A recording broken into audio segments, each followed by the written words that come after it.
Hello, and welcome to Sonic Bytes, the freewheeling conversation and interview series for the eclectic music lover.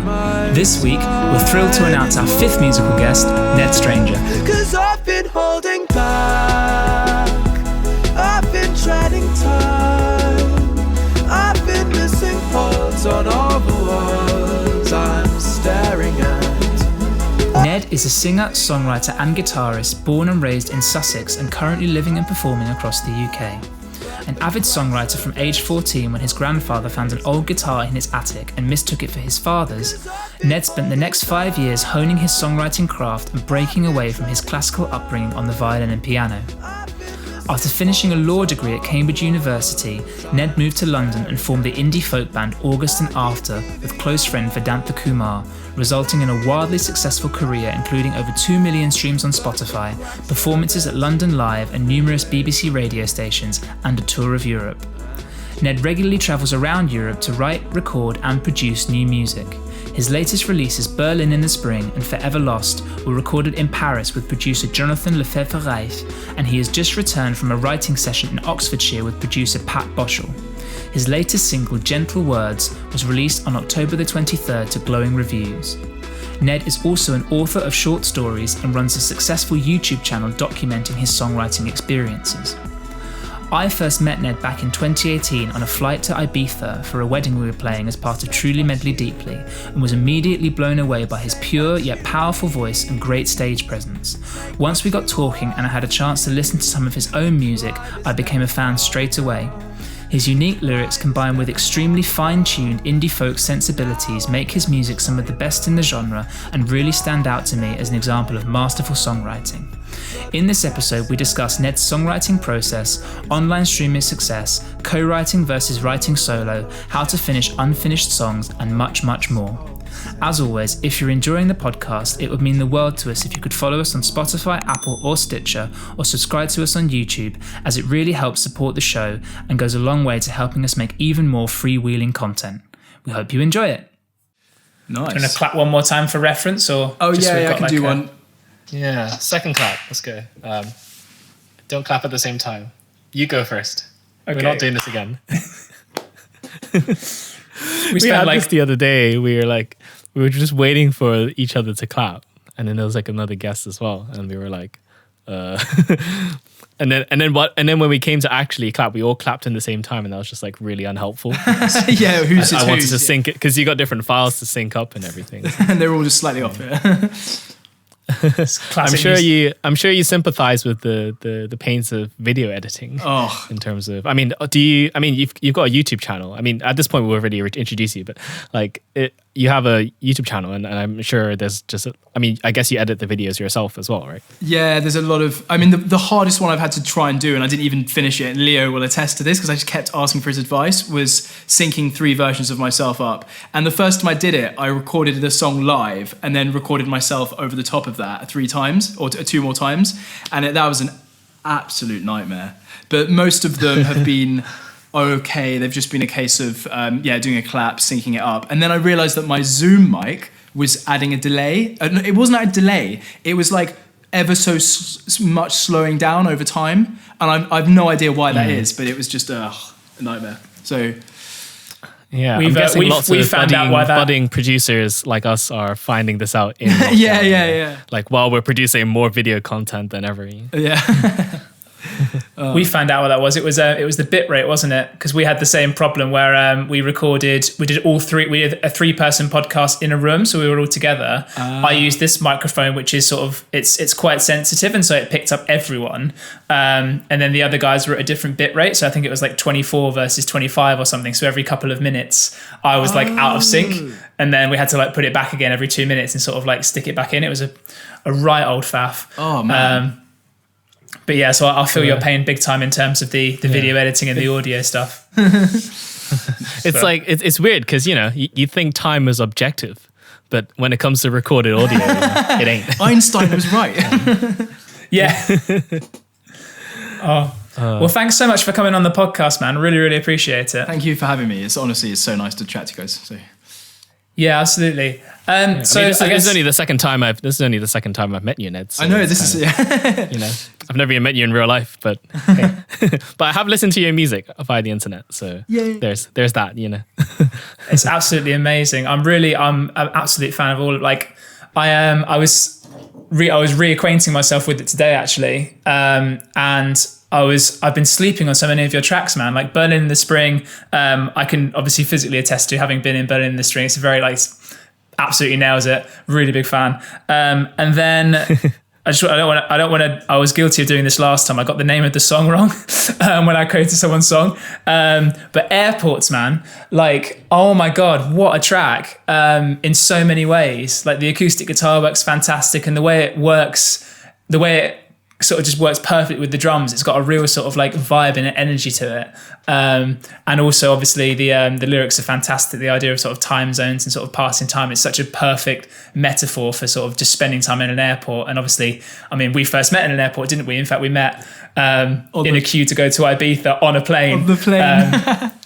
To play a T&D gig at like 7 o'clock in the morning. But I was going to ask, so in terms of, I know you've been writing for a while, since you're sort of 14, 15, is that right? Yes. So what was your journey in music sort of been so far in terms of like for 14 to 15 to now, and sort of like how has it changed? What's been going on? I think for the first 5 years or so of writing songs, and there was a period before I was 14 when I was playing just classical music. So I actually learned the violin and the piano first. And when I discovered the guitar, I just immediately wanted to write music. I think there was always that sense when I was learning the violin that I didn't love classical music back then. I sort of played it because that was the thing you played on those instruments. Sure. But when I got the guitar, it just opened up this opportunity to write. And so immediately I started writing. And I think the first 5 years I had this sort of fearlessness where I thought, I can pretty much be the best songwriter in the world. And, you know, I was always feeling like an artist, and it was just coming out of me. And for the first 5 years, everything was awful. Looking back, there is almost zero usable songs, like even verses or choruses that I can go back to and be like, that's useful. And it was only when I actually went to university and started to write with someone else, i.e. Vedantha of August and After, that I actually realized just how much I needed to step up my game and, you know, learn how to write lyrics that were far more considered and even edit them. You know, I used to just write one set of lyrics and that was it, you know, one draft. Now I really like edit them a lot, and I think there was a big sort of learning curve that steepened when I got to university, and then over the last few years I've been almost pushing myself more and more, and the more I've learned, the more I've realized that I still don't know and just how much there is to improve. So I mean, it's really kind of you to say all the nice things about Airports, and I'm really proud of the song, but then I'm almost pushing myself more now than ever to find ways of making better lyrics or writing better melodies. So yeah, it's been an interesting journey. Yeah, welcome to the podcast where we just throw compliments and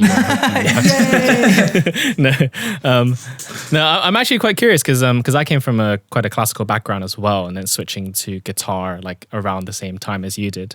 But I'm quite curious in terms of, so you said you started writing like pretty much when you picked up the guitar, which is I think quite interesting. Like, so what sort of music did you convert from classical to other styles of music, or were you like brought up with other styles of music and then went straight into that type of stuff? Because for me, I was very much like classical music was everything to me up until I picked up a guitar when I was 11 or 12, and then it was straight into like rock music, and then I had that like rock metalhead phase with the guitars. So I'm curious just to compare, like was that something that gradually happened, or was it like you picked up guitar and then you suddenly started playing like folk songs or started songwriting straight away?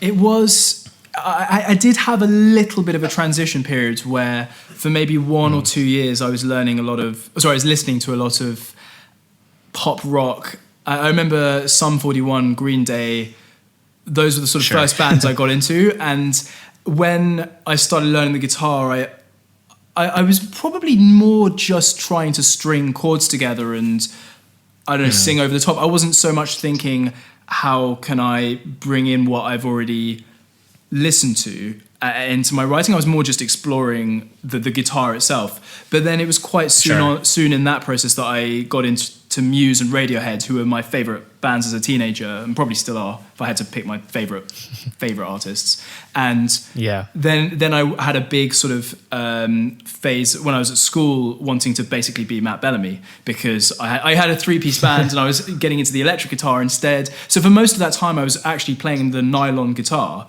like playing classical guitar, not playing classical on the guitar, but just because that's what I had. I'd been given one that I think my granddad found in his attic, and he thought it was my dad's, so he gave it to us. And it turns out it wasn't my dad's, but I took it anyway.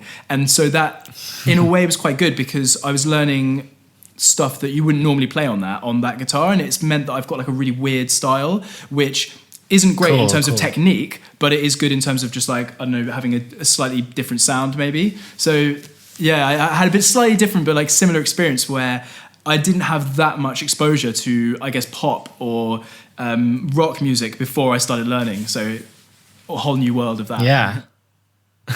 Yeah, that's super interesting. I think there's like a theme coming up in the podcast, like as we're stringing these episodes together over time, where it's like musical ins and outs, I think. And there's always these pivotal moments or periods of time where you sort of transition between genres and you discover new things, and you maybe exhaust parts of it, and then maybe years later you come back and be like, oh, actually I'm approaching this music in a completely different way, or I'm approaching playing or songwriting in a completely different way than I did in the past. So yes, it's interesting to hear you, I mean, as a singer as well, which I'm not as well, so that obviously there's a different perspective to that when you can sing and play guitar at the same time, which you both do. There's just the way you approach and think about the music will be different from like an instrumental perspective.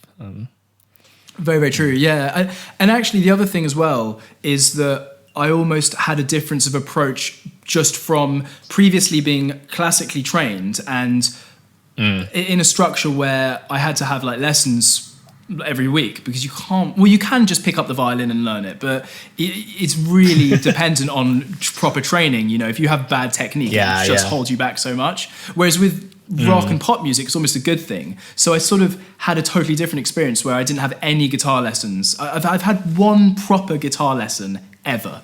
Sure. And which is remarkable. And it's just a process of trying to learn songs and then, you know, hopefully improving over time from that. And it's the same with singing, actually. Like I probably should have had more singing lessons than I've had, but it's almost I've rebelled against the classical side where it was all about technique and teaching. So very different, yeah.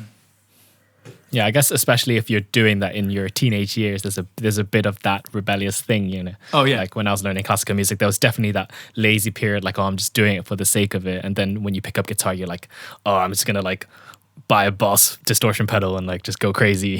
Yeah. Yeah, that's really cool. I mean, I'm also quite curious how. So in terms of your sound as well, as Ned Stranger, as August and After, which is your the other side project. It was your main project, and then is that how projects, it came about? Yeah. It's kind of all happening simultaneously. But yeah, I'm curious how was that just the sound that you came to as you started learning guitar, and then that is the basis of it, or was it like a conscious decision? Like I'm always just curious with folk music, like how does someone arrive at the folky sound, you know? Yeah, it's a really good question, because as a style of music in itself, I was never into it.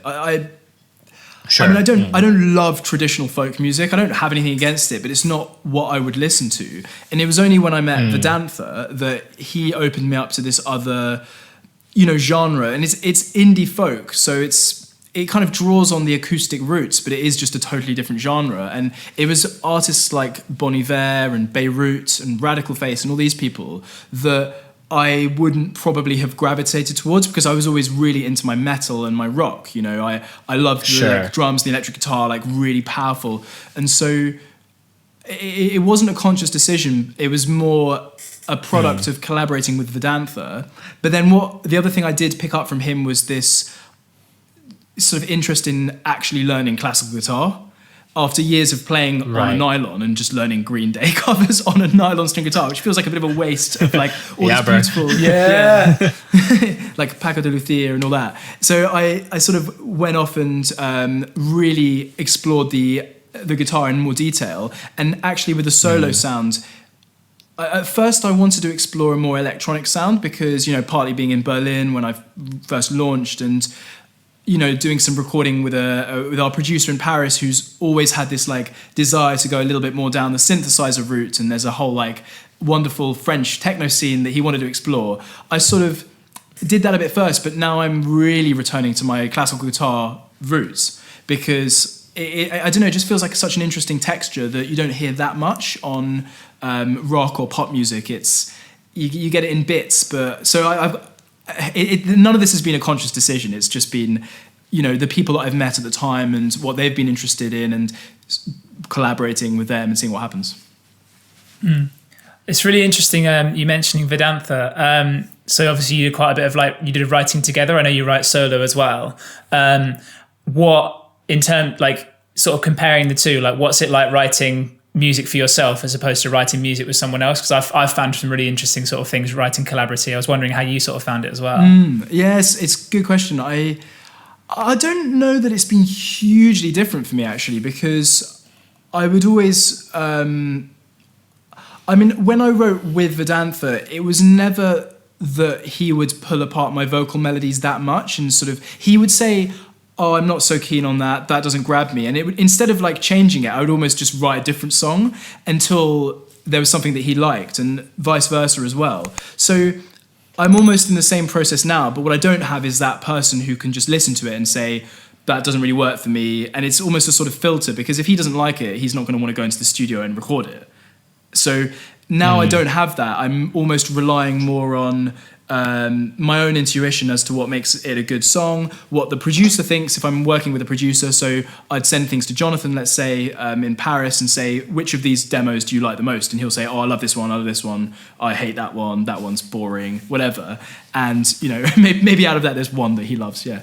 And then that sort of serves as my filter. It is a bit different, but I'm not one of these people that can kind of work on my own generally. I will always just share things with people. I mean, even Anya, who I live with, obviously hears everything that I'm writing, and she'll, even when I'm coming up with a new song, the first 5 minutes of it, she'll be like, oh, what's that? I like that. And that will influence the process, because it feels natural then I would gravitate towards those ideas that grab the person that I'm in the room with, rather than something that they're not so interested in. So it's interesting. I've almost never written completely on my own.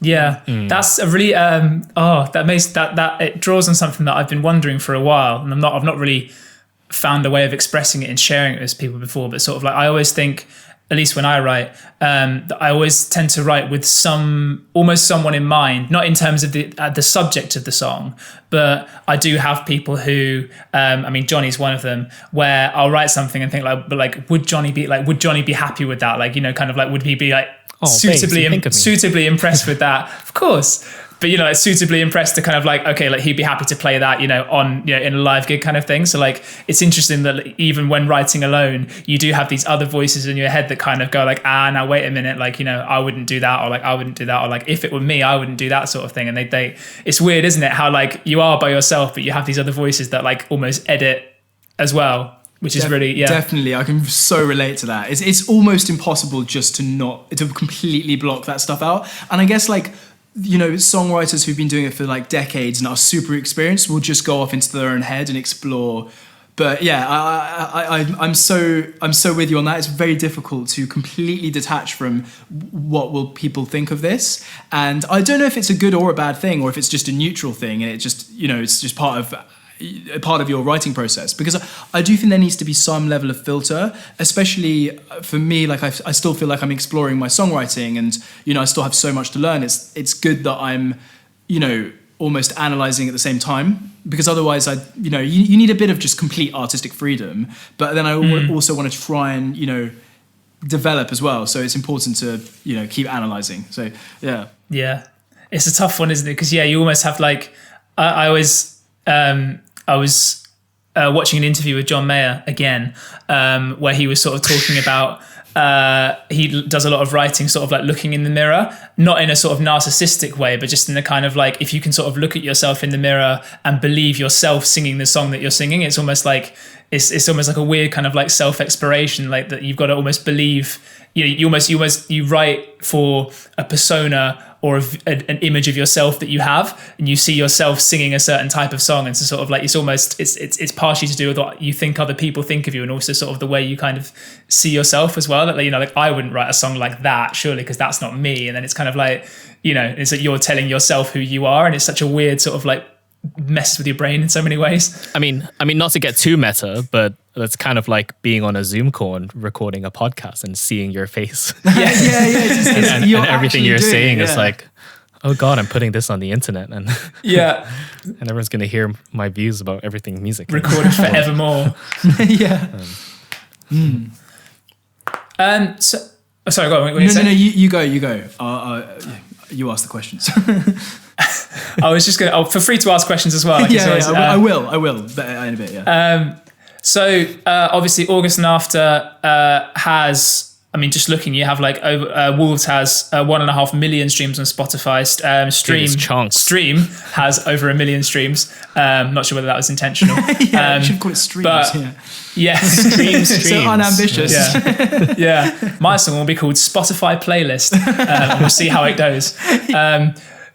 But obviously that's, at least in terms of sort of the scope that Johnny and I have as artists, that's a massive number of streams. Like sort of what is it, not sort of what does it feel like, but kind of like what was it like when you sort of, when you hit a sort of 1.5 million streams, sort of like how does that sort of change in terms of songwriting or sort of like goals and things as an artist? Like how is it that, did it change at all? Do you write in the same way? Like what was it like sort of hitting that kind of number, Yeah, I've never thought about that before actually, like whether it would have change the process itself. Like I think it does give you confidence as a songwriter, because then you're like, oh, okay, I can write music that is capable of getting through that sort of gateway, if that makes sense. But also I do think there's an element of, the right person at the right organization hearing it and thinking, oh, I'll take a punt on this. I mean, some of it comes down to just like, at the beginning of it being released, enough people were listening and sharing and saving it to their playlist that it then got picked up.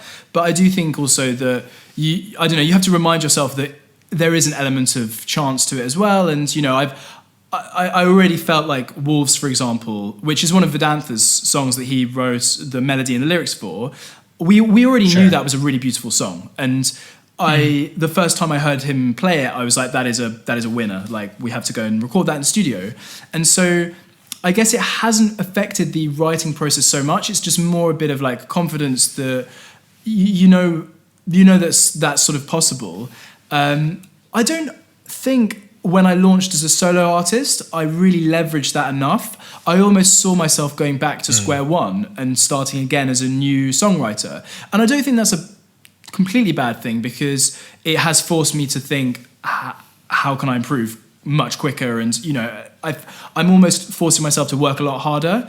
But I don't know, in creating the YouTube channel, for example, I've probably started from that sort of I'm a total beginner stage, and that's almost the impression I give. And I want to sort of be a little bit more conscious of the fact that I do have this like, some successes behind. And yeah, so it's kind of an interesting one. I don't know that it affects the process, but I definitely think about it a lot in terms of how I should brand myself as a songwriter. Definitely. And even on Instagram, like as a way of networking with other songwriters, because I've started reaching out to other people, because I'm not writing all the time with Vedantha anymore, and I want to continue collaborating. It should be quite a good selling point to a lot of songwriters to be like, oh, I worked on these are the songs I've kind of co-written, and this is what's happened with them. So I'm trying to like push that a bit more and almost be a little bit more confident in how I present myself. Yeah, and I think it goes the other way as well. Say if I was a random person on Instagram who's trying to write songs or gain experience in songwriting, to know that there are people out there, like I'd say this music, like sometimes you can criticize a lot of Spotify playlists, people just write for the Spotify playlist. They're writing music tailored to get on these like crazy, like chill electronic playlists, and then it feels disingenuous that way. So for someone to see an artist who's really writing their music, and it's like their own personal music that is making it to onto these huge playlists and getting a wider audience as a result. Yeah, I guess it is comforting for the other side in terms of, so both ways, as well as you sort of being able to say like, hey, I can do this, sort of. Little bit of, like, I guess, validation. Yeah, and there is a side of me that almost tries to work out what would have made that song do well. So I would never consciously write for a specific playlist, because that just totally goes against like my principles as a songwriter and stuff. But I do think of Stream, for example, and I will say I don't think Stream is one of my best songs. Ironically, it's like, I think lyrically it has some lines in it that I'm really proud of, but as a song itself, I don't love the melody more. I think Airports is a better song objectively. I think it's more interesting. But what Stream does have is like really beautiful textures, and all of that is the other guys in the band. It really, like, Jordan and her viola parts really just added this extra elements to the song. And, you know, Vedantha wrote this really cool guitar riff, which I think is probably the catchiest thing about the song. It's produced beautifully. The drums are really nice. It's like, I almost feel like my sort of contribution to the song is almost the least relevant in terms of it doing well on playlists. So it's kind of a weird example, but I would look at it and be like, okay, you know, why did people like that song, or why did the playlisters like that song, or whatever. So it's an interesting one. I guess maybe you could, I mean, is it possible to say that the instrumentation and the production is more of an indicator of whether it does well on a Spotify playlist or not, because there aren't like song playlists. I mean, there might be some like greatest songs of all time playlists, and it's those like famous recordings like over time that, you know, there's Rolling Stone controversial lists, whatever. But it's not going to be like a deep John Mayer song or something like that. You know, there's no that type of specific songwriters playlist that works well on Spotify specifically. Like, obviously there will be those type of playlists, but you know, it'd be like ultimate songwriting. You know, that type of thing. And I think that kind of raises a really good point as well, which is that it's so easy to get caught up on Spotify as a platform and numbers on Spotify. And I do think a lot of songwriters and artists will just overthink that. And one of the first things I did, or realized actually, when I started solo again, was that I should think less about numbers and more about the individual impact that a song has on people, because you know, my dream with songwriting isn't to, you know, have certain million numbers of plays. It's to write songs like my favorite songs for other people. So I would want somebody to be like, oh, you know, I listen to this song pretty much on average once a week, and it like always makes me feel good. That's the dream, to be able to write like that. And you make a really good point. Like, Spotify playlists they're not really about the song. They're more about the feeling, the vibe, or the way it's produced. And it's so easy to get distracted by that in trying to write good songs, you know. So I think it's and I guess it is happening. Like, I watched your recent video about how you wrote Vancouver Waves. And because you sent it over and talking about the video quality, and because it's amazingly shot. I think you had a drone. We used a drone. Anya did all the filming, so she can take full credit for like the visual, the feel of all the visuals, and then I had to edit it. You know, drone footage. Yeah, but then I saw a comment down there, and it was saying how this person like listened to this once a week, and it's really cool to see the. I mean, I wasn't sure if it was someone you knew, anyone, but I mean, have you had any of those types of interactions with people that you don't know? I think you're talking about Marianne, and this is a wonderful example. So, Marianne's been listening to August and After for a few years, and we'd never spoken before until a few months ago, and it was only through just Instagramming, and I started being more active as a solo artist, and then I can't remember how we started speaking, but basically I think maybe she was commenting or no, that's it. I was following her because she was following August and After, and I just kind of was interested in who was following us, and we started talking about it, and I just like. I don't know, I feel like there are people out there that really like our music that I've never interacted with, and that makes me really sad, because I'd love to, I don't know, talk more. Like, we had a conversation about the songs, and she was kind of asking about, you know, how we wrote some of them.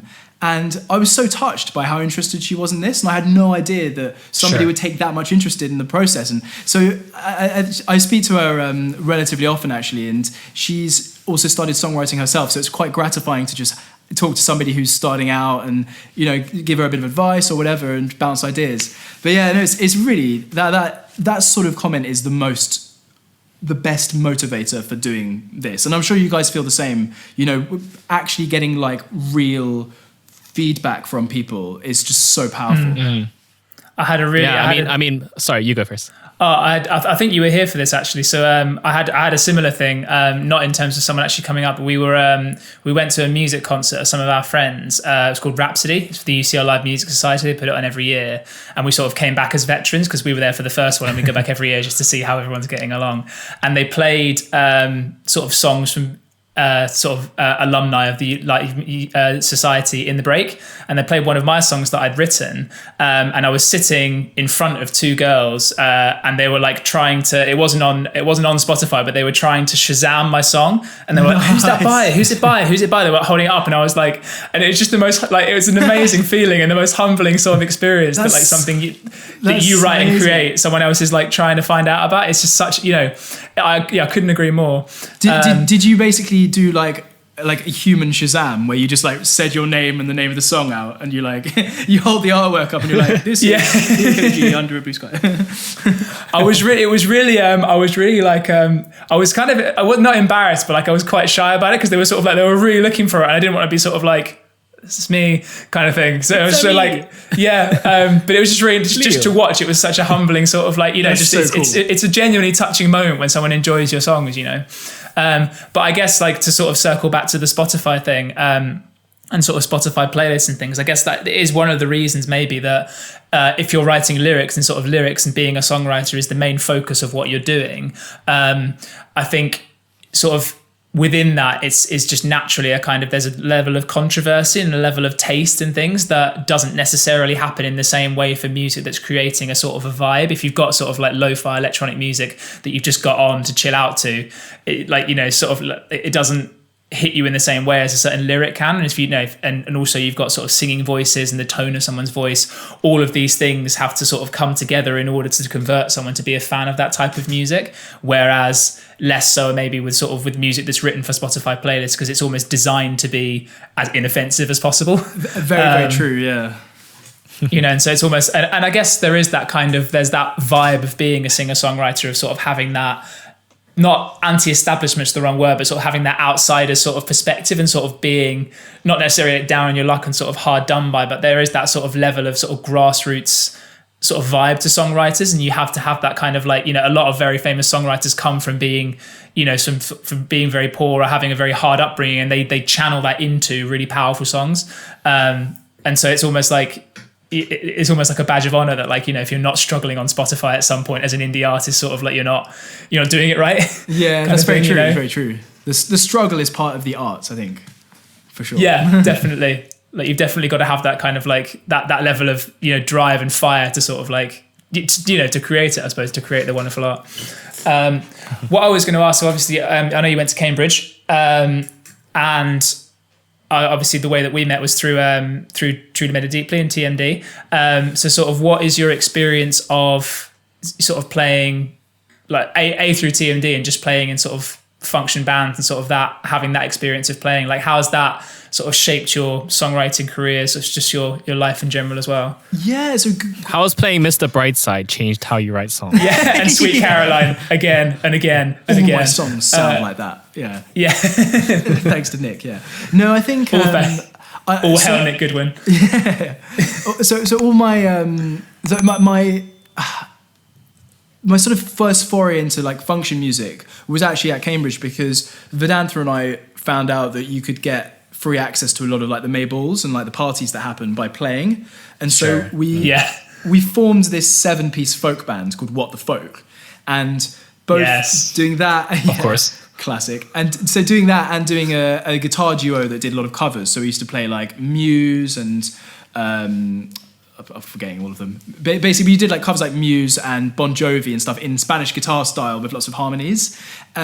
Sure. It was good fun. We did a lot of those sort of functions, and in a way, I feel like I really enjoyed doing that, but it was a little bit of a distraction back then from just being original songwriters. But we then went to London and, we brought some of those covers along with us, but mostly we were then doing our own songs, and that's where we started building up and, building an audience in London and releasing our own music.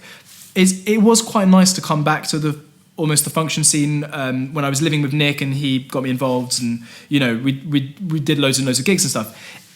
I think there's been some real practical benefits of doing it. So I think it really helped my ability to sing live vocals with more sound around, because I was always used to singing acoustic folk or possibly having like a sort of folk band behind me, but that wasn't really like that loud. Having a drum kit is a totally different ball game, and I think doing the functions really helped me just improve my voice and also just add a bit more punchiness to the voice and a bit more technique. It wasn't just this kind of breathy indie folk sound. I also just generally loved absorbing a lot of pop music, because I've never been a huge pop fan. I've avoided, not deliberately, but I've kind of avoided mainstream music. I was never really into clubbing. I don't really listen to mainstream radio. So there are a lot of songs that I knew a bit, but I hadn't really got to terms with until I did Truly Medley Deeply. And again, I think that probably helped the songwriting, because you are just exposed week in, week out to some of the greatest vocal melodies that have ever been written. If you're doing a Madonna, Michael Jackson medley or whatever, you are basically getting really in depth, almost like training on like, these are all great vocal melodies. And the way Nick teaches you as well is that you, as you well know, you have to kind of... we should probably like explain Truly Medley Deeply as a concept, just for someone who doesn't know what it is, because obviously the three of us do know. Yeah, sorry. Well, do you want to do it, or shall I... No, go on, please. You've lived with the man himself, so you can break it down better than I can. So Truly Medley Deeply is exactly what it sounds like, which is a function band that creates medleys of different songs from different genres of pop. It collects all these songs together into, like, I don't know, anywhere between 5 and 10 minute long medleys, and it's always two people on stage with some track as well. So there's a really big sound, there's 2 vocalists, and then there's some live drums and some live guitar. And the way he set it up is just like a genius business model, where basically it's a franchise effectively. So he runs the whole thing, but he's got like an army of what he calls clones, which includes like Leo and myself, doing gigs and basically teaming up in different places. And on any one night, it means that he can have like, half a dozen, sometimes up to like 10 different lineups playing in weddings or parties or whatever, all across Europe. And I mean, like so Leo and I met on the plane for the first time, meeting to fly to Ibiza, I think it was, for a gig, for a wedding over there. And it's just like, we've been to some amazing places. I've been to South Africa with Nick actually on a gig, which was ridiculous. And, he's played in Hawaii as well, but he's had gigs all over Europe, and we've both played in a lot of cool places. So that's kind of what the band is. And it's a really fun community as well. You're meeting and playing with all these different people. There's this great sense of humor. The sorts of people who will hire that kind of music are always good fun. So we do some great weddings, and so that's a little introduction to what Truly Medley Deeply is, if you're watching this.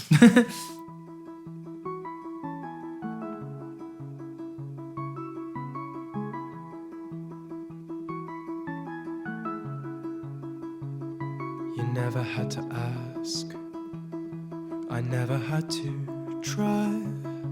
We never had to work too hard or wonder why. My touch is not a currency, nor a finite part of me. I don't lose strength in giving it away. Where are all my gentle words? Telltale signs I put you first. Now I speak, you feel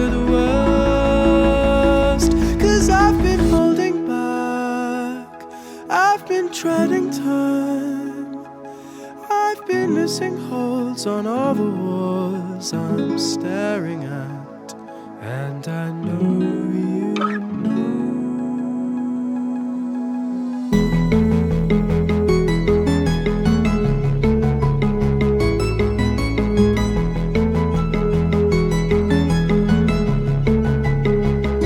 I taught you how to sing.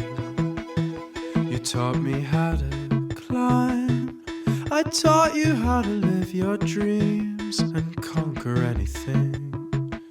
And now I see a problem every time.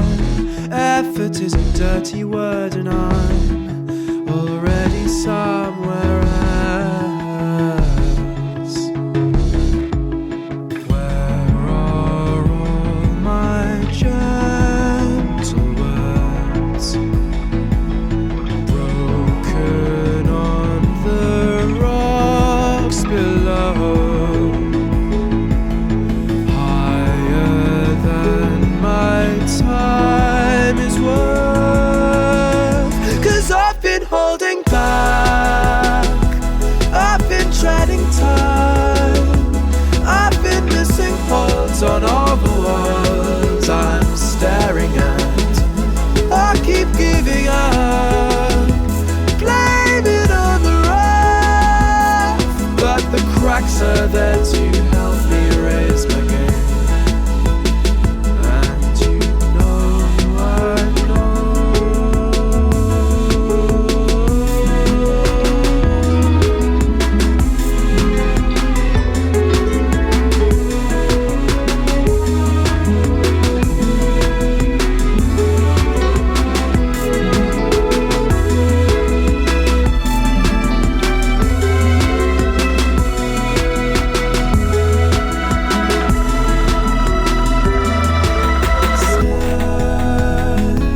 Set what you will, say what you need, take what you want from me. The climb is never far enough, the climb is never hard enough. And now I never try enough, no, we're never high enough, but the cracks are there to help me raise my game. Oh, and the gentle words can hold us all the same. And you know I know. Yeah. Yeah, It's, I think um, it's. I mean, sorry, I mean, I think it's. What I think is it's just wild that you guys can just do it like without having met each other before. I think that's one of the keys. That's part of the genius of it. That like, so we have obviously there are two parts to learn. So you have your either a low part, which is what I normally am, or a high part, which I think you normally are, Ned. Yeah. And it just means that basically if you learn your low part, you can be paired with anybody else who knows a high part, which means that obviously there's no sort of getting into a rehearsal room to make sure you know everything. And so you can have gigs where, as I said, we met on the plane, having never played together before, and then played a wedding in front of, 300 people. And I've done that with, 20 or so different people, meeting them for the first time 3 hours before the gig and then playing a gig. And it's like, if you like to sort of take a step out of it and think about it, it's a completely ridiculous concept that can actually work, but it does. And it's just, I've had so much fun. I've been in it for a couple of years now, and like just I've been to places that I never would have been. I've met people I never would have met, and just I think it also in terms of just songwriting and just the physical muscles. Like if you're singing for 2.5 hours every single weekend, sometimes even more. So if you like, I've done sort of a couple of weeks where I've done 3 or 4 gigs in a week before. Like you get so much better at singing because you have to, because you're literally singing all the time, and so your voice just constantly is being used, and so it's bound to get stronger. And again, as you said, singing over like what is sometimes a very loud track and like echoey rooms, you've really got to learn to project your voice over. So yeah, I can't thank Truly Made It Deeply enough for everything it's done so far for me. I mean, we actually. Sorry, go on. No, I was gonna ask sort of in terms of the places that you've played and what the experience is like playing in different parts of Europe. I mean, I guess Ned is fairly also well traveled across Europe. You've also played with August and After, just to circle it back to the original music. There's you've played across Europe and I guess places on like mini tours and stuff as well. I'm just curious, like, how does that feel? Because I've never actually done that, and a lot of people probably listening would never have toured across Europe. Yeah, I mean, toured is a very broad word. It's not like a professional or like a label band going across Europe and doing like a string of huge dates, but it can be also doing smaller dates or doing functions, you know. Yes. No. I think the way we did it was actually really fun, because at the time the time that we did all of our tours, none of us had a driving license. So I've now passed my test, which is great. Oh wow. So I can drive now. But at the time, none of us actually could drive, which is quite funny, with like, you know, touring around with, you know, all your merch and 2 guitars and a viola. But because we did it stripped back and acoustic mostly, or plugged into a system that they provided, we basically got the train everywhere. And, you know, so we toured Italy a few times, and just going around the whole of Italy on the trains and going to all these like little towns and crazy places, and you're like up a mountain one night, and then you've got to go 4 hours south, and suddenly you're like in Puglia, and it's like beautiful, and you're getting great wine, and absolutely amazing experience. But like, I think if it was a tour where what I've never done is the sort of tour bus style tour where you're in a tour bus and you just go from A to B and that's it, and you play the gigs and you don't. And I think my dream, one of my like life dreams, is to do a world tour where you can just stop off in places, and it'd be amazing to, you know, go to Japan, go to South America. I mean, in a way that maybe doesn't wreck the environment. So it might be a very, very long tour that involves a lot of boats and driving, or, you know, instead of planes. But it'd be super cool to do that and to be able to explore the places, because if anything, that was it was a combination of that. So seeing these places that, like you said, we never would have got to go to otherwise, but also meeting just whole different communities of people. And so the way it would work sometimes would we'd turn up, a gig would be sold out on the basis that the concert itself, like the promoter or whatever, was really popular, and so we'd meet all these people who, but they'd listen to our music already, because, you know, there's some really great promoters around places like Italy and Spain, and you get this crowd that are genuinely like really, you know, I don't know, it sounds like awful, but like grateful that you've come from England over there, and, you know, I don't know, it was a very gratifying experience, and just super nice to just meet people who love music as well. And yeah, the whole experience was always incredible. Yeah, that's really, really interesting compared to, say, I guess the promoter circuit in London, which feels a bit less that way. I'm sure there are maybe promoters that I haven't heard of and just haven't come across that have that sort of more familial, more just like community, I guess less familial, more community vibe. And it's interesting that can exist in Europe. I guess you can trace it back to like when the Beatles hit up Hamburg and became successful there first.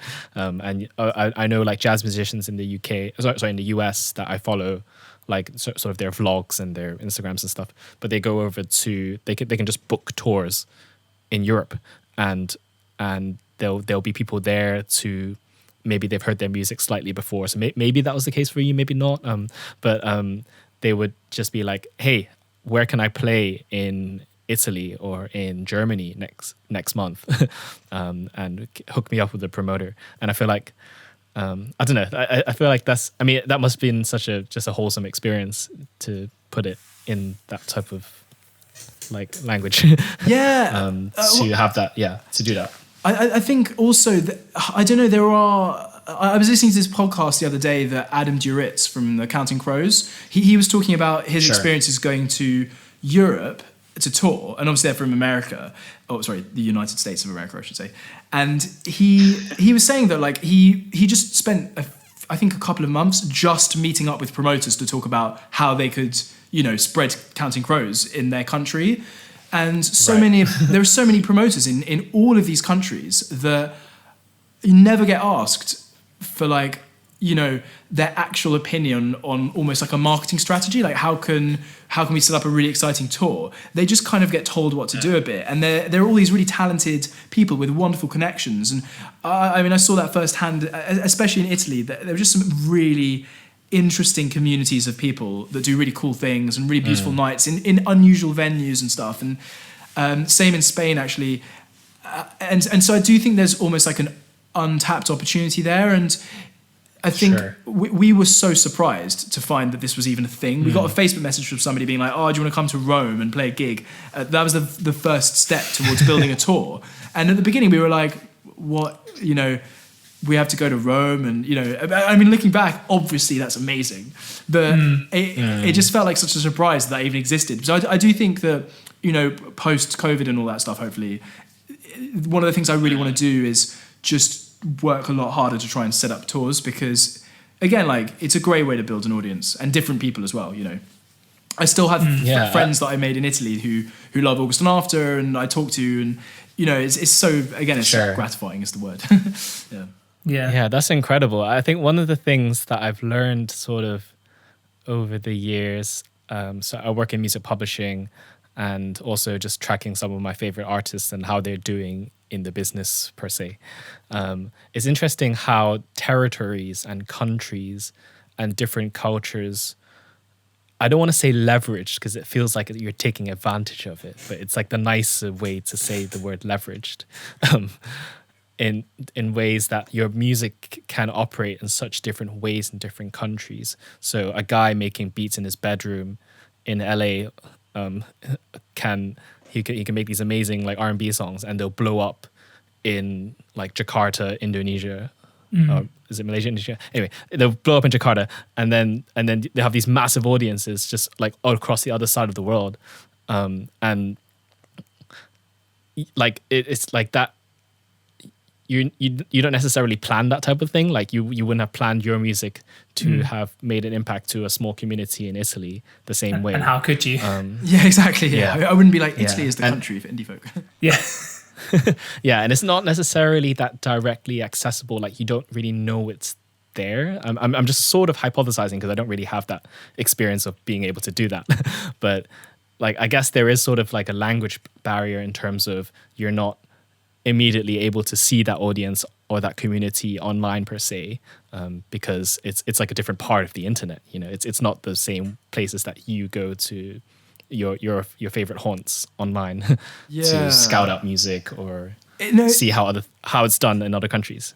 That is such an amazing point, and it's kind of been on my wish list for a while to just find the time to actually, I don't know, just like. It's not about sending your music and being like, where can I play in your city? But just to like understand what the unsigned music scene in Tokyo is like, for example. I've always had this like, dream of going to Japan at some point, not musically, just anyway. Because, it seems like such an incredible country. And it'd be so amazing because there will be people who will like the sort of music that I play. It's not so niche and inaccessible that like you can imagine a whole city hating it, and so it'd be super interesting to find out, what sort of bars there are that have like slightly different live music. And I don't know, like I think you make a wonderful point.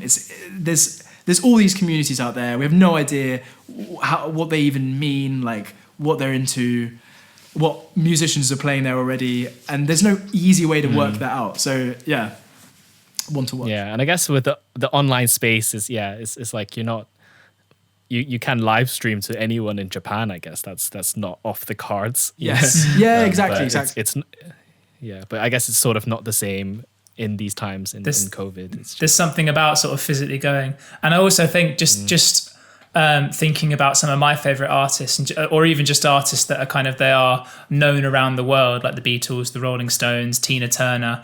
Like the reason they are known around the world is because that's what they went and did. They went and toured all around the world, and it means that obviously, if someone who is a big, someone who's really, really big in America, like if they do come somewhere where, big acts don't always sort of make an appearance, you're going to make a real effort to go and see them. I mean, like you were mentioning, because obviously you spent some time in Hong Kong, haven't you, Johnny? You said that like Tears for Fears came over there, for example. Like, if if you're a fan of that sort of music, you know, and it's halfway around the world, and they come over to see you, like you're going to make a real effort to go and see that sort of thing, you know. So even if you haven't necessarily, you know, you're not sort of like a chart-topping band. Like even if you have just come halfway across the world, like if I knew someone had come from Hong Kong and was playing in a bar in London, like I'd make an effort to go and see them because they come halfway. Literally, they've come 7,000 miles to come play. Like, would you? Of course, you come and see them. You know, kind of thing. Yeah. I mean, it has happened in Hong Kong where I literally would just go to see the band, like the international band,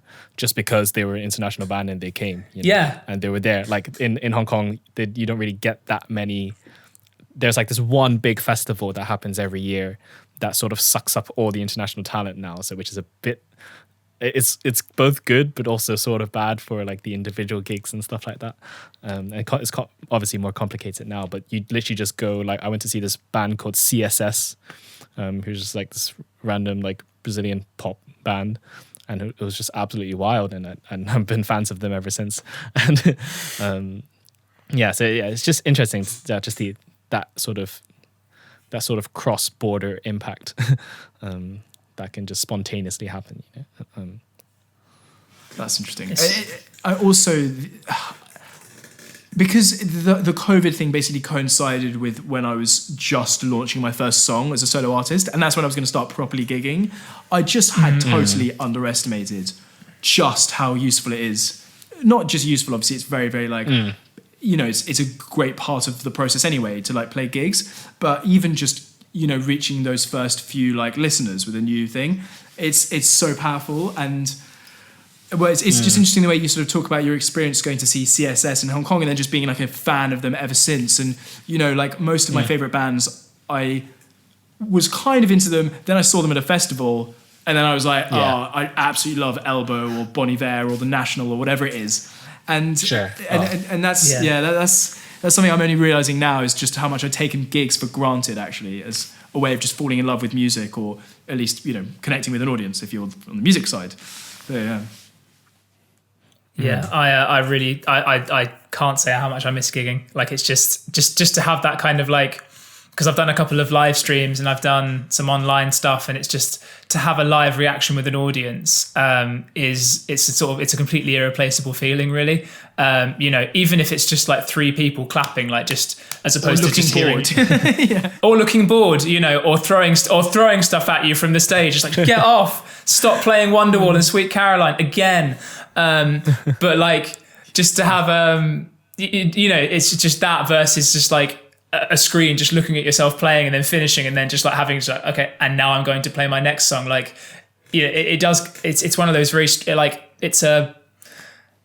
I don't want to get like very philosophical and start talking in cliches, but sort of like just like music is one of those, like it's not an essential thing in that like we don't, you know, it doesn't literally like save lives in terms of like physically like a nurse or something like that. Like we're not a key worker in that sense, but like I used to play in care homes, and obviously that I can't do that obviously without potentially infecting people now.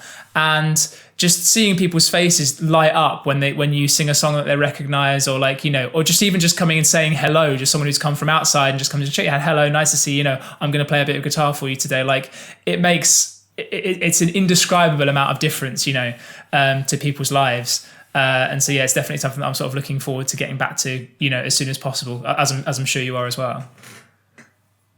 Very well said. I mean, how weird is it going to be to start gigging again? I mean, I guess maybe it's not going to be one of those things where suddenly it's like the tap's turned on and everyone's going to start gigging and then everything's like, oh, everything's super special right now. I guess it's going to be gradual. Like you're going to have those weird social distance gigs and then you suddenly start building up more of a schedule. It's just on that front, actually, I will be organising something in Latvia because things have not been as bad here. So now that we came back to the UK for a few weeks to do some recording. My sister got married as well, to catch up with various people, see my parents. But like now that we're back here again, because, you know, we don't really know what's going on in the UK, there is an opportunity to start gigging and you know, because I did 2 gigs before lockdown started and they were both really fun actually. And yeah, but you're so right. There probably won't be like this sudden surge. It'll be more, gradually people will start, trying things. And people have been quite creative. I've got a friend who ran like an opera in someone's garden. And like a few months ago, like when it was okay with regulations or something. Well, hopefully, I don't know. I'm not going to give his name, so whistleblowing or his address. Yeah, but yeah, so it'll be interesting. It'll be interesting though. Yeah, I'm going to a gig this coming Sunday. I don't know when this podcast is going to be released, but the Sunday after we're recording this, I'm going to go see Everything at a really, really small venue in Kingston. And it's just really interesting because it's going to be like a rock-ish, I mean, they are a rock band, I guess, indie rock sort of band. But we're all going to be sat at sort of those type of those benches that you have outside pubs sort of thing, but they put them inside. So it's just like a table and like a long bench chair thing. And it's going to be so weird to just be like in a proper venue where it usually is packed and there's going to be like mini pits around the stage. And then but now we're just here ordering drinks and like, sitting at a table. Table service at the Metallica concert. Yeah. I'm curious as to whether it might, because obviously a lot of people are creatives who have got who aren't gigging. You've got a lot of time on your hands to obviously do a lot of writing and sort of creating new material. But I wonder if it will change the vibe of music in terms of live music. Because obviously, if for the foreseeable future everyone has to play in sort of socially distanced venues, I wonder if it will have an effect on the music that's actually written. Because like there's this big sort of theory that you write for the venue that you're in. So if you're playing in a packed venue where everyone's really rowdy and shouting and drinking, like you're going to write music that cuts over that. Whereas if everyone's sitting, socially distanced and sort of a bit more quiet, whether the music will then sort of change in one way or another. Everyone writes acoustic folk. Basically, yeah. So like this is the time for acoustic folk artists. It's that time. Curve. Yeah. Saw it coming. That's really interesting. Yeah. So I was going to ask, what is it? So in terms of obviously you've been living in Latvia through most of lockdown so far, and I've been a big fan of all of your YouTube videos and sort of like breaking down your creative process and so everything you do on a day-to-day basis. What's it been like? Sort of what's it been like in terms of like writing in lockdown? Like has it changed the theme of your writing? Has it changed sort of the way that you've written, like now that you've got sort of space? Obviously Latvia I know is a lot less densely populated than say London, for example. Like has the space changed? Has sort of just the different vibe changed the way you've been writing or the subjects of the way you've been writing? Or I'm not sure it's changed the subject matter as much. I mean, it's difficult to say because it's not really a controlled experiment. I feel like other things have also changed in me that have meant that I'm writing more about really specific human emotions or situations, and I think I used to write a little bit more intuitively. So I'd go to a place or I'd think about something and I'd be like, what words make sense to me and how can I, like, what do they mean? I would almost write the song and then work out what it meant. Whereas now I'm thinking I'd love to write a song. So the other day, actually, I was talking to Anya and I can't remember if she said, this is opening up a lot, but anyway, that's what it's for. She said something like, "Oh, you know when somebody says like, oh, you're turning into your father," not in a mean way at all, just in a kind of like funny way, because he has habits. I have habits that are similar. So she said something like that, and I was like, that's such a fascinating idea for a song, because when most of the time when people say that, they kind of mean it in a bit of a critical way. But I was like, actually, like, my dad's a great guy. There's so many amazing qualities he has. I was just telling him the other day, like, he's one of the most principled people I know. And I was like, I'd love to be that when I'm older. I'd love to have that work ethic and that, excitement about learning new things and whatever. So I was thinking that would be a really interesting thing to write a song about. And it's almost more the specific context leading the song rather than going to a place and sort of thinking about what words come into my head. And I don't think there's a right way, they're just different. But I think I've been writing more like that, and that might be because I've had more headspace and time being in Latvia during lockdown as well, to just really explore what sort of writing I want to be doing. I've just done more, I think, is the main thing. That there's a reason why I've launched YouTube this year and not done it before, and there's a reason why I'm writing more songs and doing all this stuff. It is just the time, and we've got like a really good work sort of routine here. You know, as you can see, Anya's also super creative. So, you know, I'm surrounded by all her beautiful paintings and she's doing that all the time. I'm writing all the time. You know, almost motivate each other to like work because the other one's always doing something cool she's always doing something cool. And so I found it really good. I found it super, super inspiring to be here and really just creating more time for the creative work. I guess I do miss how vibrant the music scene is in London. You know, like I said, I underestimated how important that is. And there are some really cool musicians in Riga and some really nice venues, actually. I've done a couple of gigs, like I mentioned, they've been great, but you just don't have the same opportunity and volume as you do in London. And I think that's the one thing where I'm still trying to work out how to, account for that. Do that, yeah. Yeah, but the word is, yeah. Yeah, I'm curious if you're one of those that like writes, like, are you more of a serial writer in terms of writing lots of stuff and finding, sort of trimming the fat to find the songs that you like, that you want to release? Or are you more of like a Leo type, we like to say on the podcast, where it's like I'm kidding, I'm just making it up. But you know, it's like the sort of like the more perfectionist approach. You know, it's accurate. It's accurate. You're more focused on the stuff that's in front of you, and you're trying to perfect it with the stuff that's in front of you. So you're taking step by step rather than throwing paint at a wall. You know, I think if I was trying to look at it very numerically, I'd probably say for every song that I think is good, I will finish three or four songs probably. But then there's also a whole load of half-written ideas. So I don't just like. I don't buy into the whole mentality of I need to write a new song every day. I'm just gonna like I need a trigger. Sure. So tomorrow I'm gonna write about cats, and then I'm gonna write about rainforest. And I don't believe in that personally. Like I like having a lot of ideas. What I do is every Monday, although I haven't done it today, so I need to remember to do it today is to just write down 5 song titles, and that gives me plenty of ammunition to write with. So I don't feel like I'm ever short on inspiration. It's more, I don't want to try to write volume. I do want to take the more Leo approach, patented, because it just does feel like, I don't know, I do feel like the songs are precious, and I don't know, I don't ever set out to write something that will probably be rejected, and you know, like you said, I think it's a really interesting question, and I'm curious how many people fit on different sides of the spectrum, but I'd say I probably lie more towards the Leo end of the spectrum, not entirely, you know, I will throw away a fair number of songs, which is fine. I've just completely cornered Leo there. I love how I'm now on a spectrum. Yeah. I'm not sure what this has all got to do with star signs, but you know. Yeah. Shocking joke.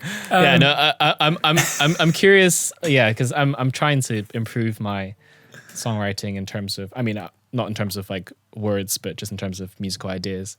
And I guess the general saying is that, oh, you got to write like loads of bad songs until you write a good song or something like that. Like they love to put that out there. And I'm like, so how bad is that bad song? You know? Oh, yeah. If I had recordings still, I did have recordings of the 250 odd songs that I wrote between the ages of 14 and 18, that is a bad song. Sure. And some of them were badder than others, you know, but there are songs where I think the flaw at the beginning, if I was trying to remember, would be that the vocal line would just follow the guitar part too much. So it'd almost be like, sing this note and change the chord and change the chord and then I sing that. Yeah. And that can kind of work a bit, but it's little things like that. But I'm curious actually, Johnny, like what about your songwriting or your melody writing, let's say, if you were trying to drill into it really specifically, do you have a sense of like what you think needs improving more? Yeah. Tangibly? I think sometimes it's more of like maybe I'm just trying to find those inspired moments more than like sometimes I feel like maybe like I've set aside a time to write a song, and maybe that's not the right way to go about it. But I've set aside some time to write a song, and like I'm just writing for the sake of writing it because like, oh, I've set out 8 to 10 p.m. I'm gonna just try and write something, and then trying to use that idea and whether that's like any good or not, you know. It's like how far have I gotten in those 2 hours to making something that I feel like I can start actually moving even more forward with. Okay. So I'm finding it hard to cross that threshold. It's like a gate that I wanna be like, I see what you're saying. with this idea, and I'm starting to add stuff to it, and it's starting to sound a bit more interesting, a bit weirder now.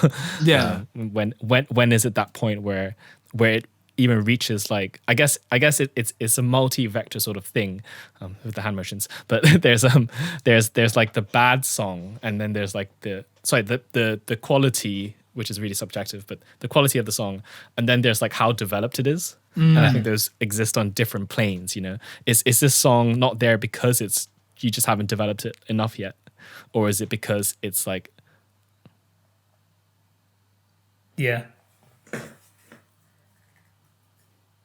Has he frozen for you as well? Yeah. Yes. I want him back. Come back. You I'm back now. Hooray. Carry on. Sorry, we lost you. When did I stop? You were saying You were that- talking about vectors and making hand motions. So I was saying there's like the quality of the song and the development of the song, and whether you're actually getting there, how those two relate to each other. Like, is this song not there because I haven't developed it enough, or is it just sort of not the right idea right now? So those two things I'm sort of struggling with, and then I'm struggling to also like find the right time and find those motivating times, you know. Or am I just writing for the sake of it, you know? This is a bit of a different question, but maybe it relates to that as well. Do you feel like you generally have a sort of routine time that you write? Because I don't know, like Sure. There's almost like two different things. There's like editing and making the quality of it better. So you can take a vocal idea and just write a better melody for it, but like not change it that much. Sure. Or it could be the developing it, which needs a bit more like creative headspace because it's about like adding new ideas. Do you have like a sense of like, this is the time that I write best or whatever? I mean, for me, I guess generally it is like evenings where I feel like I write the best when I'm putting something off.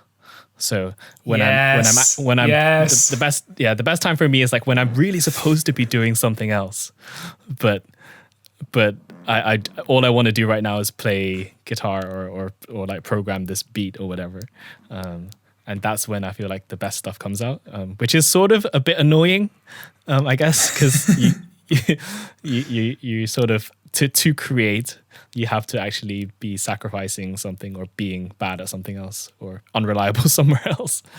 But yeah, I'm always trying to find sort of different, like how other people approach their, not just from a technique standpoint, like, I use this software or I use these musical concepts, but literally just when people do it and why and what they're feeling when they're doing it. So, yeah, and I don't know if that's different for you in terms of is there the best time of day for you to write, and what are you feeling? You know, or have you set aside this time, or are you also using all this spare time? You know, There's And never just to add to that as well, like as you said, you've written, you know, sort of 250 odd songs. Like, what at this point now, having written the amount of songs you've written, like at what point do you say like this is worth pursuing as an idea, or I'm going to leave this by the wayside? Like, because like at what point is it worth turning into a song, or at what point do you say actually I'm going to leave that and try later?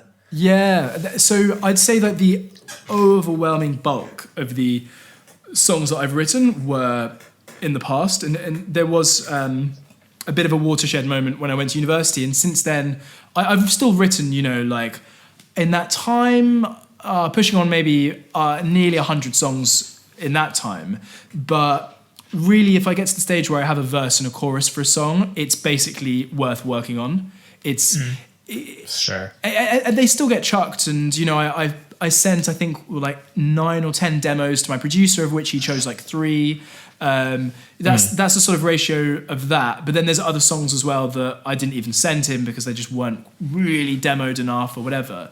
I'd say that like there's almost no point where if I get a verse and a chorus written that I'm like, this isn't worth it, it's still rubbish. It's more that I would put it on the back burner and then come back to it maybe months later and say like, how can I really... And I have songs that I wrote 3 years ago that I'm still trying to work it out. It's almost like a problem where I know that there's something wrong. It's the rhythm's not quite right and it's holding back the vocal melody, or it's the vocal melody itself is just boring or whatever.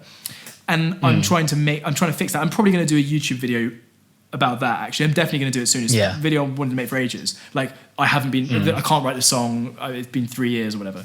And what I haven't ever managed to do is create a really like foolproof sort of routine for songwriting, partly because there are so many different phases to writing a song. You know, there's the stage where you're just coming up with ideas for a song. Then there's the stage where you're mucking around on the guitar to find little bits that work as the basis. Then you're singing melodies over the top of that. Then you're writing lyrics, then you're editing them, which is a whole separate thing. And then there's the demoing side of it. And then you also have to go back to it with fresh ears and be like, all of this is potentially wrong. I need to start again with it or whatever, not completely from scratch. And so I found that some things work better in different points in the day. So later in the afternoon, I do the sort of jamming and coming up with ideas. I've actually found mornings to be really good for demoing in the past. So like if I really want to explore an idea production-wise, evening is another good time for just like coming up with melodies. But there's no system to that. What I am doing is making every single afternoon now just songwriting and videos. So it's get any kind of admin-y work out, and this is quite a recent thing that I'm doing. Get any admin-y stuff out of the way in the morning, and then after I have lunch, that's all about writing and creating, because it's all about like giving as many hours as possible to that without getting distracted. So great question. I guess you have to sort of set it wide enough so you're not like, okay, I'm like laser focused, like doing this hour of songwriting and that's like, and then I'm not going to touch it afterwards. So I've set it wide enough so you have that sort of creative freedom, but also still have that sort of focus and what you're trying to do. Yeah. I mean, I think that would be a really interesting video. I'm quite excited to. Yeah. I would love to do. I'd love to do like a collaborative video with you potentially, like where we both pick like a song that we haven't finished in like 3 years and try and work out why and try and maybe finish them. That's be really, such really a good interesting idea to see. Just finish loads of and just finish like some old songs. That would be interesting. I think you guys should do like some sort of like stream or something. I don't know. Like you, there's people, they just stream for hours on Twitch and just do stuff. Yeah. Watching TV. Yeah, that would be really cool actually. It's a cool idea. Really cool idea. Yeah. Both of them. It's so true though, isn't it? That like inspiration is such a fluid thing, and like there's the whole sort of cliche that like inspiration likes to find you working, but it's just like but you can't plan for it as well.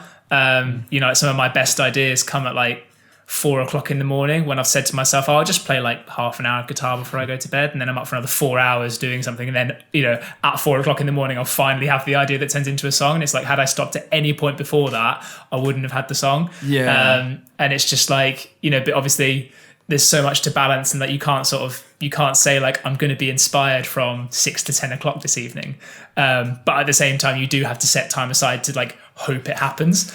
Although actually, and it's really interesting you say that there are, so I've read a few books on this sort of stuff, and there are people who say that if you can create the same conditions over and over again and almost get used to the fact that those conditions lead you to write, I agree with you. Like, I don't think you can completely like turn it on and off like a tap. But for example, I know that if I sit down and have to come up with 5 titles for a song at that certain point in the day, I will do that because I've forced myself to do it. And so I guess that's like one way of like switching it on and off. But I do love your example of like late at night, because it's the classic time, or even if you're lying in bed and you have an idea, like that happens so much. And it is like It's poetic. Yeah, it is poetic irony or whatever. Like the creativity is like a very ironic, witty kind of concept. And I agree with that. But there are some really good books actually about maximizing your creative output. And you know, I'm really into that kind of like genre of non-fiction, because there's so much useful stuff. And you're writing some of that nonfiction as well, right? I'm not writing that very sort of famous, helpful stuff. Specific. No, but I write a weekly article about some elements of the creative process, or how it relates to like emotional well-being. And you know, the last one I did was about I'm just trying to remember which order I did them in.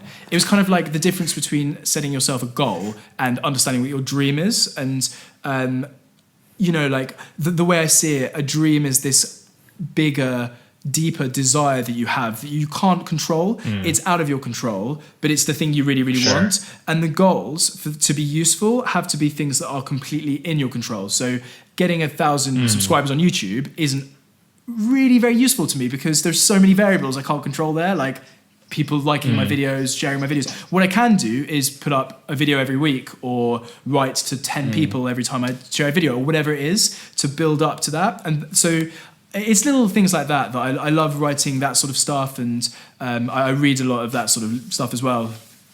Yeah. No, that's really interesting. I mean, where can we find that type of stuff? It's all on the website. So I've started publishing it as a sort of open journal, is what I call it. It's on nedstranger.com. Because we've done like, we've talked quite a lot, and it's such an interesting conversation. But I just want to make sure that we've sort of plugged you enough in terms of where to find you. I know you've got a lot of stuff going on and a lot of places to reach out to you. There's Spotify, there's your website, there's all the social media handles. Yeah. You even have a Patreon. Is that going? I've just started looking at Patreon. Has that just started? Oh, okay. I literally just clicked on it today. I was like, oh, there's a Patreon. I think I may well have 0 patrons, because I launched it 2 weeks ago, and I haven't. I've put up like offerings for people to patronize and support, and you get things for it. But it is very early days, and I basically every Friday I've set aside as a day to like explore things that I don't have the headspace for the rest of the week. So it's like Patreon. I was filming a Skillshare video to teach people how to write songs as well, which I'm refilming. I've filmed it like twice already, and I'm not happy with them. So that's like a Friday thing. You know, it's things like that basically. But yeah, Patreon's is still a work in progress. That's cool. We got the first plug, I guess. Yeah. Exclusive. Yeah. I feel like there's so much more we could talk about, but I mean, at some point we need to. Yeah. You know, well, you guys asked Cut the book such on this interesting chapter. questions. Yeah. It's really, and there's such a range of stuff in you know, a relatively short space of time. It's even talking about it is very inspiring. Yeah.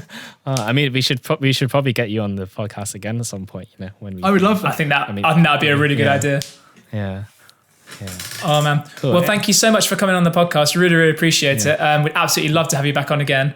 And just quickly, so just so people can find you, like what is the Instagram handle and everything, just so people know exactly where they can find your music and stuff. Yeah, so the Instagram handle is Ned_Stranger, but pretty much everywhere else it's just Ned Stranger. I mean, you can find YouTube, Ned Stranger, Spotify, Ned Stranger. It's Ned Stranger everywhere. I think I'm the only one in the world, except somebody who's got Ned Stranger on Instagram. But yeah, we won't talk about that. So yeah, just type that in. It's all on the website, nedstranger.com. That's the best place to find all of this stuff. Yeah, you can even find the origin of the name Ned Stranger on YouTube. Which yes, you can. Yes, you can. I was very conscious not to bring up too many topics that you've already addressed. You guys have done really. I was like, okay. It's so interesting to talk to you. Like, thank you for having me on, and I'd love to come on again. And you know, it'd be nice to properly meet you as well, Johnny, at some point when I'm back. Oh yeah, definitely. Yeah, we should jam on something. And we'll do some writing together as well. You know, that's the other thing. We really need to do some songwriting together. That'd be super fun. Can't wait. And just to sign off, don't be a Ned Stranger. turn yourself into a Ned familiar. I like it. I might steal that. Fade out. Have you spent the whole podcast thinking that up? Sort of, yeah. Maybe. Thank you for listening to another episode of Sonic Bytes. If you liked what you heard, follow us on Spotify, Apple, Stitcher, or Google Podcasts, or like the video on YouTube and follow the channel Leo Kelly G Music. Also, you can reach out to us in the YouTube comments or send us a message on Twitter or Instagram. We would love to hear from you, so stay tuned for another episode coming very soon.